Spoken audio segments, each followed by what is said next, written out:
오늘 국민의힘이요, 대법원을 향해서 6월 26일까지는 이재명 대표의 선거법 사건 확정 판결을 내려달라라는 국회 결의안 채택을 주장하고 있습니다. 8개 사건, 12개 혐의, 5개 재판을 받고 있는 범죄 종합 세트 이재명 대표와 그 방탄 세력이 최근 들어 이재명 대표가 대통령에 당선되면 재판이 중단된다는 궤변을 밀어붙이고 있습니다. 김치국도 유분수입니다. 대통령 당선증은 범죄비리 종합 세트 이재명의 면죄부가 아닙니다. 공직선거법 재판뿐만 아니라 이재명의 위증교사, 대장동, 백현동, 불법 대북송금, 법화유용 등 모든 재판이 정치 일정과 무관하게 신속히 진행되어야 합니다. 그 시작은 유독 이재명 대표 앞에서만 무기력했던 공직선거법 633 조항의 복원이어야 합니다. 이재명 대표 선거법 재판 1심은 2년 2개월이나 걸렸고 2심은 4개월 하고도 10일이 지나서 3월 26일에 나오게 됩니다. 이에 국민의힘은 대법원에 6월 26일 이내에 최종심 판결을 촉구하는 국회 결의안을 채택할 것을 민주당에 제안합니다. 조기 대선이 열릴지, 열린다면 언제 열릴지 이것도 아무것도 정해진 게 없습니다만, 호 대변인. 네. 권 원내대표 얘기는 이거 같아요. 만약에 그게 날짜가 설령 대선 이후라도 6월 26일에는 무조건 좀 판결 내려달라. 이 얘기죠? 그러니까 아까 이제 정무적 판단하지 말고 법과 원칙에 따라서 해야 된다라는 말씀이 아까 다른 사안에 대해서 있었는데 네. 저는 이거야말로 그냥 정말 법을 좀 지켜달라라는 것이죠. 이건 정치적인 정무적인 게 개입될 여지가 없는 얘기입니다. 이건 공직선거법에 강행 규정이라고 써 있고요. 법에 전심 선고일로부터 반드시 3개월 이내에 선고해야 된다라고 돼 있거든요. 그게 이제 633인 것입니다. 저는 2심 재판부에도 좀 아쉬움이 있는 것이요. 결심 공판한 다음에 한 달을 꽉 채운 다음에 선고를 잡았거든요. 근데 사실은 법을 어긴 것이지 않습니까? 4개월 11일이나 걸린 겁니다. 법에는 3개월 안에 반드시 하라고 돼 있는데 사실 1심에서 다툴 것을 다 다퉜고 사실관계에 대해서 특별히 더 많이 다툴 것이 없는데도 불구하고 일종의 이제 정무적인 판단을 한 것이 아닌가, 좀 절충한 것이 아닌가. 근데 법을 어기면서까지 그렇게 한 것에 대해서 저는 굉장히 아쉬움이 있고 대법원은 그러면 안 되는 거 아니겠습니까? 대법원은 우리 사회의 최종적인 보루가 돼야 되는 거고 법 지키라고 있는 것이 사법기관인데 사법기관 중에 최고기관인 대법원이 법을 안 지키면 어떻게 되겠습니까? 반드시 대법원만이라도 이거는 뭐 만약에 조기 대선이 열리고 그랬을 때 누구한테 유리하고 불리하고 이런 문제가 아닙니다. 우리 사회에 법이 있으면 지켜져야 한다는 것을 후세들에게 보여줘야 된다는 차원에서 저는 반드시 대법원은 그 공직선거법 규정을 꼭 지켜주시기를 강력히 촉구하고 싶습니다. 예. 민주당에서는요, 지난 전당대회 때부터 이재명 대표의 변호인을 자청했던 전현희 최고위원이 재판 중단서를 계속 주장하고 있습니다. 다시 들어보시죠. 대통령은 재직 중에는 형사상 재판이 중단이 됩니다. PPT 좀 봐주십시오. 대통령은 내란 또는 외환의 죄를 범한 경우에는 재직 중에 형사상 소추를 받지 않는다. 헌법 제84조 대통령의 불소추 특권이 규정되어 있습니다. 재판이 중단된다는 것은 헌법과 법률의 규정에 의해서 명확합니다. 국회 도서관의 대부분의 헌법 교과서에 보면은 이 대통령의 불소추 특권에는 재판도 중단된다는 것이 너무나 당연하다라고 명시되어 있습니다. 구 변호사님, 지금 국민의힘에서는 설령 뭐 대선 전이든 후든 간에 어쨌든 6월 26일에는 무조건 내줘야 되는 것 아닌가라는 거고, 지금 전현희 의원은 헌법을 봐도 중단되는 게 맞고 다수설도 중단이다 이렇게 얘기를 하고 있거든요. 어떻게 생각하십니까? 근데 전현희 의원이 무슨 책 봤는지 정말 의심스럽습니다. 아마 좀 마음대로 해석하시는 것 같은데 이건 법조계에서는 논의 자체가 숙성되어 있지 않기 때문에 압도적 다수설 이런 걸 언급하는 것 자체가 부적절하다 이제 이렇게 평가를 하고 있거든요.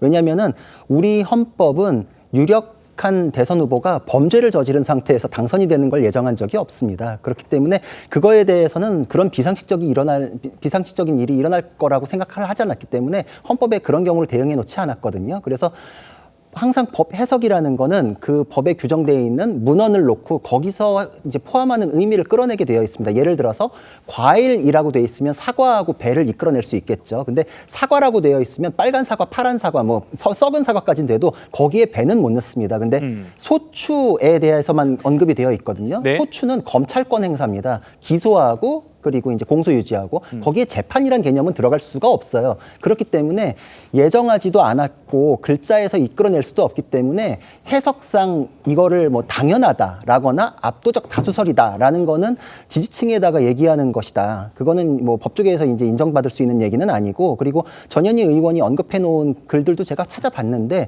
뭐 변호사 몇 명이 최근에 언론에다가 인터뷰한 내용까지도 다 긁어 모아가지고 몇 명 거를 했던데 법조인이 3만 명이 넘습니다. 3만 명이 넘는데 지금 몇 명 가지고 압도적 다수설 얘기하는 거는 참 납득하기 어려운 얘기일 뿐만 아니라 민주당도 참 많이 후퇴했다. 진짜 예전에는 되도 않는 논리 가지고서 결백 주장은 했었거든요. 근데 이제는 그냥 정지된다? 이거 뭐 유죄도 무죄도 이거에 대해서는 뭐 이제 주장하기는 좀 힘들어지니까 많이 후퇴해가지고 정지된다라는 게 얼마나 궁색한가. 그런 말을 해가면서 지금 뽑아달라라는 얘기를 할 수 있는 것일까. 국민들에 대해서는 좀 송구한 마음을 먼저 가져야 되고, 저런 분이 민주당의 후보가 되는 거는 같이 막아야 되지 않습니까? 전현희 의원의 양심이 좀 의심스럽습니다, 저는. 국민의힘은 이재명 대표 20만 나와도 민주당의 분위기는 달라질 거다, 이렇게 전망을 하고 있습니다. 사실 지금 국면은 이재명은 안 된다라는 타이머가 굉장히 빨리 돌아가는 국면이거든요.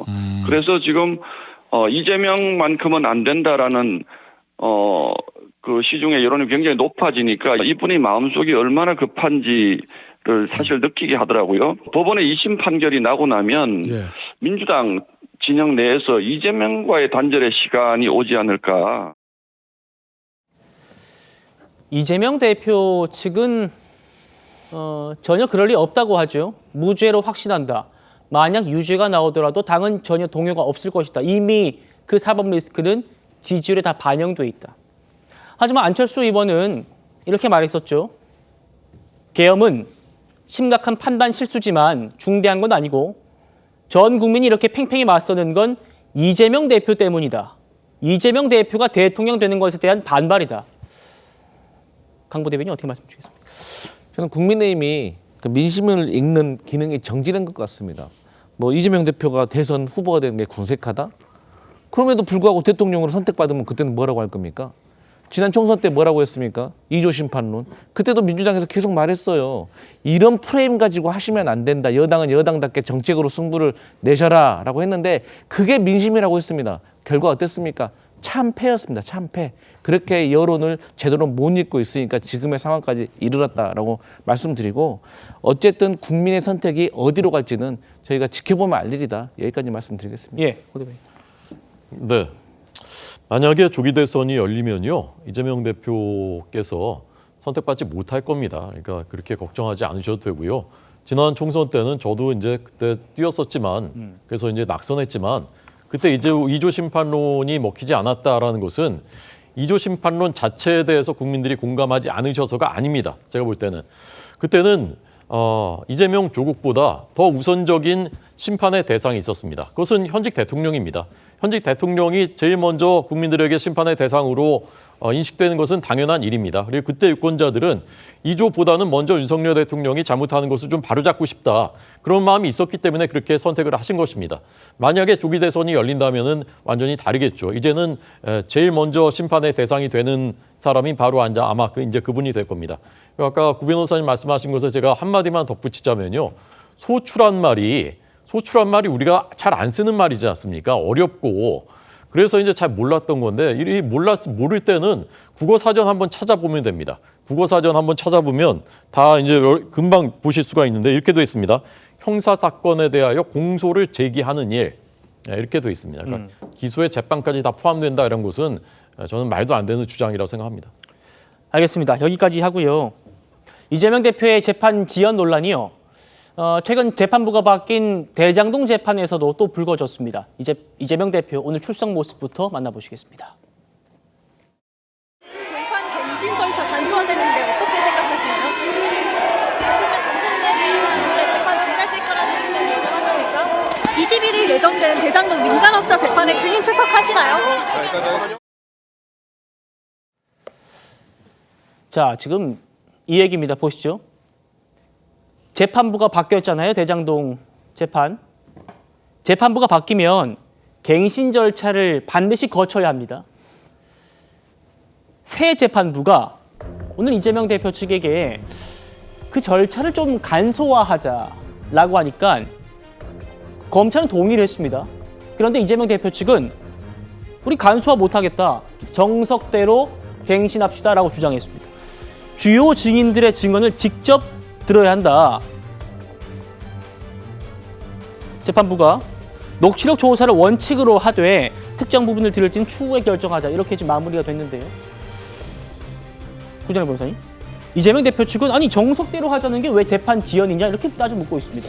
근데 간소화가 됐거든요, 이번에. 그래가지고 꼭 반드시 다 들을 필요가 없게끔 지금 이제 개정이 되어 있기 때문에 사실 저 부분에 대해서 예전 규정 가지고서 하려는 거는 재판 지연을 위한 것이다. 이런 생각밖에 들지 않고 일관해가지고 얘기하려면은 헌법재판소에서 지금 진행하는 거에 대해서 민주당이 하는 거랑 너무 다른 거에 대해서 해명이 있어야겠죠. 거기선 속도전을 강조하기 때문에 절차적으로 정합성을 꾀하고 있는지에 대해서 의문이 있잖아요. 근데 여기에 대해서는 또 마냥 늘리고 있다. 두 가지의 모순되는 행동이 국민의 선택권을 위해서 모두 다 결론이 난 상태에서 선거를 치러야 되는 게 아닌가라는 이제 필요성을 더 강화를 시키는 거죠. 이런 상태에서 여론을 등에 업고 지지율 가지고 사법부를 압박하고 밀어붙이려고 하면 그게 반헌법적입니다. 아까 국민의 선택을 받으면 어떻게 할 것이냐라고 하는데 만약에 선거에서 그런 일이 벌어진다면 다시 또 사법부에선 사법부의 일을 해야죠. 그게 3번 군립 하에서의 헌법 시스템입니다.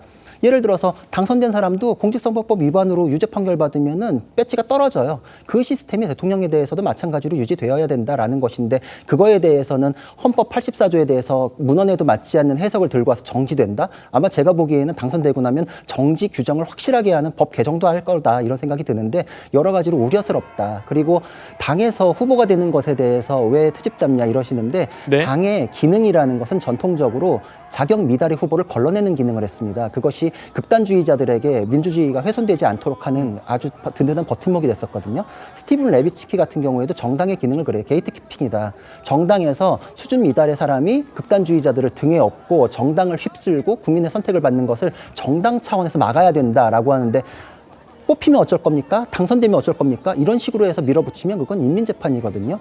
민의가 사법을 덮치면은 사법은 종말에 이른다라고 표현을 합니다. 사법의 판단을 민심에 따라 가지고 뭐 국민이 뽑았는데 어쩔 거냐 이런 식으로 하면 이제 논리는 무너지는 거죠.